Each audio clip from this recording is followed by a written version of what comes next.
Identidad en devenir. Identidad es el conjunto de rasgos y características que permiten distinguir a una persona o cosa de otra. Es decir, qué me hace a mí ser yo y pertenecer al grupo al que pertenezco, y qué me hace diferente de las demás personas, de los demás grupos a los que no pertenezco.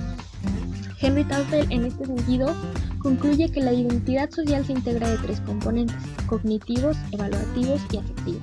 Los cognitivos son los conocimientos que tienen los sujetos sobre el grupo al que se adscriben. Es decir, ¿qué sé yo objetivamente del grupo al que pertenezco? Si tomamos como ejemplo la familia, un conocimiento objetivo respecto a lo que es la familia sería quién es mi papá, quién es mi mamá, cuál es nuestro apellido, quiénes son mis hermanos, qué lugar ocupo yo dentro de la familia. En segunda instancia tenemos los componentes evaluativos, que es básicamente la comparación que yo hago de ese grupo y de las circunstancias de ese grupo y de mis circunstancias dentro de ese grupo con los otros grupos dentro del mismo campo semántico. Con esto a lo que nos referimos es a los juicios que los individuos emiten sobre el grupo. Es bueno, es malo, es distinto, es más allá, es más acá. Y en tercera instancia tenemos los componentes afectivos, que tienen que ver con los sentimientos que les provoca pertenecer al grupo al que pertenece. Ejemplo, cómo me siento yo respecto a mis papás, respecto a mis hermanos, respecto al papel que yo juego dentro de la familia, ¿no?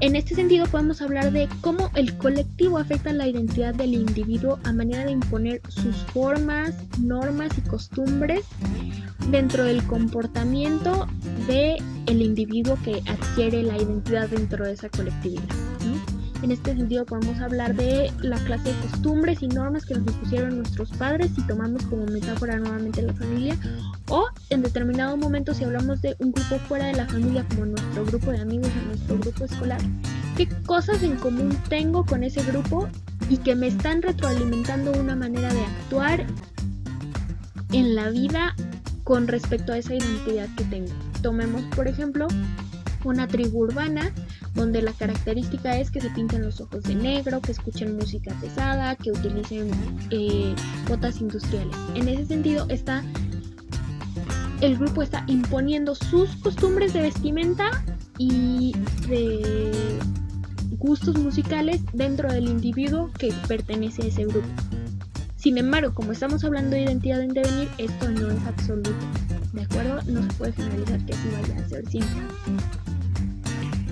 Henry Taufel desarrolla una teoría de la identidad social, concibiéndola como el grupo psicológico que permite la unión de la persona con su grupo.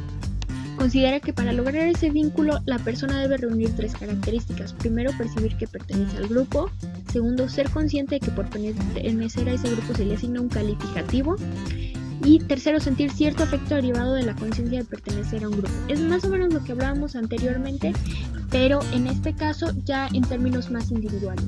Yo como individuo entiendo que pertenezco a tal familia. De igual manera, estoy consciente que por pertenecer a ese grupo tengo ciertas obligaciones y derechos que, dependiendo de mi desempeño dentro de ese grupo y dentro de ese lugar que yo tengo, voy a tener un calificativo. Voy a ser buena o voy a ser mala.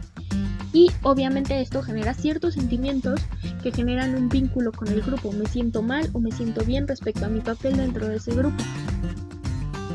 En este sentido, si ampliamos un poquito el panorama, podemos hablar de la cultura, hablando de cultura como el conjunto de conocimientos, normas, hábitos, costumbres y valores que un hombre adquiere en la sociedad, hablando de una sociedad dentro de un radio geográfico.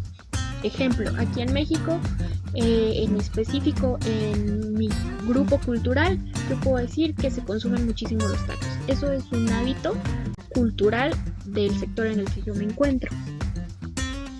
Habermas plantea que la creciente tendencia a la secularización, el marcado individualismo y el ambiente de incertidumbre que caracteriza a las sociedades modernas complica aún más el difícil proceso de construcción de la identidad.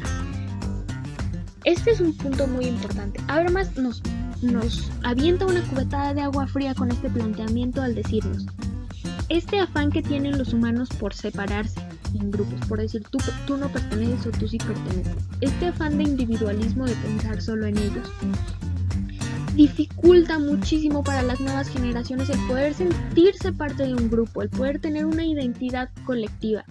Y en este mismo sentido me gustaría hacer